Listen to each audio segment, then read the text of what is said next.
सागर में आया खूनी उबाल।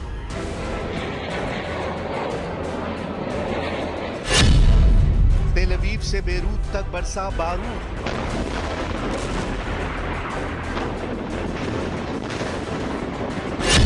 भड़क उठा हिजबुल्लाह का उस्ताद। पिछले 48 घंटों में उत्तरी इजराइल और दक्षिणी लेबनान का इलाका ज्वालामुखी की तरह धधक रहा है। 48 घंटे के अंदर हजारों की संख्या में रॉकेटों से हमले हुए हैं। आसमान से हजारों टन बारूद बरसाए गए हैं। बमों की ऐसी बारिश पिछले साल अक्टूबर में हमास के साथ शुरू हुए युद्ध के बाद पहली बार उत्तरी इजराइल और दक्षिणी लेबनान में इतने बड़े हमलों को अंजाम दिया गया। बमों की ऐसी बारिश पिछले साल अक्टूबर में हमास के साथ शुरू हुए युद्ध के बाद पहली बार उत्तरी इजराइल और दक्षिणी लेबनान में इतने बड़े हमलों को अंजाम दिया गया।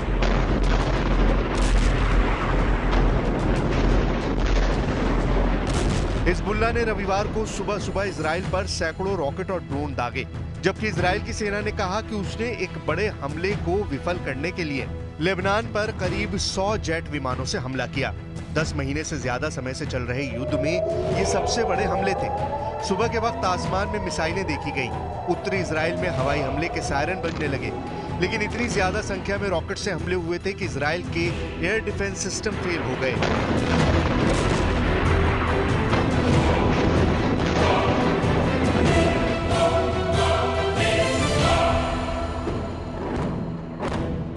इजराइल ने अपने फाइटर जेट से दक्षिणी लेबनान पर कहर बरपा दिया, लेकिन युद्ध का ये स्वरूप और ज्यादा बढ़ने वाला है।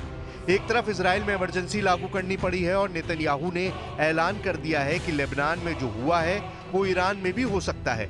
यानी जिस हिजबुल्लाह को कथित तौर पर ईरान से बारूद मिलता है, अब इजराइल इस जंग को उस ईरान तक ले जाने के मूड में है।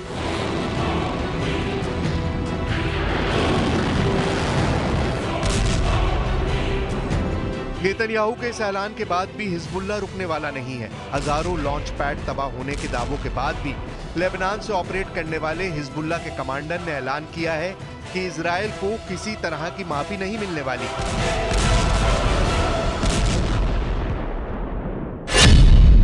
इजराइल के हमलों से बेरूत तक खलबली।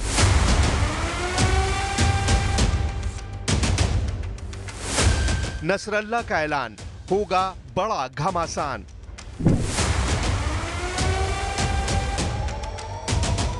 रविवार की सुबह जब उन 320 कत्यूशा रॉकेट को लेबनान की धरती से दागा गया और इजराइल में 11 सैन्य ठिकानों को निशाना बनाया गया, उसके ठीक बाद हिजबुल्लाह के कैंप में जश्न मनाया जाने लगा। लेबनान में एक अज्ञात जगह पर हसन नसरुल्लाह ने ऐलान किया कि यह बदले की कार्रवाई थी और यह एक्शन इसलिए जरूरी था क्योंकि इलाके में जो इक्वेशन है उसका बैलेंस रहना जरूरी है।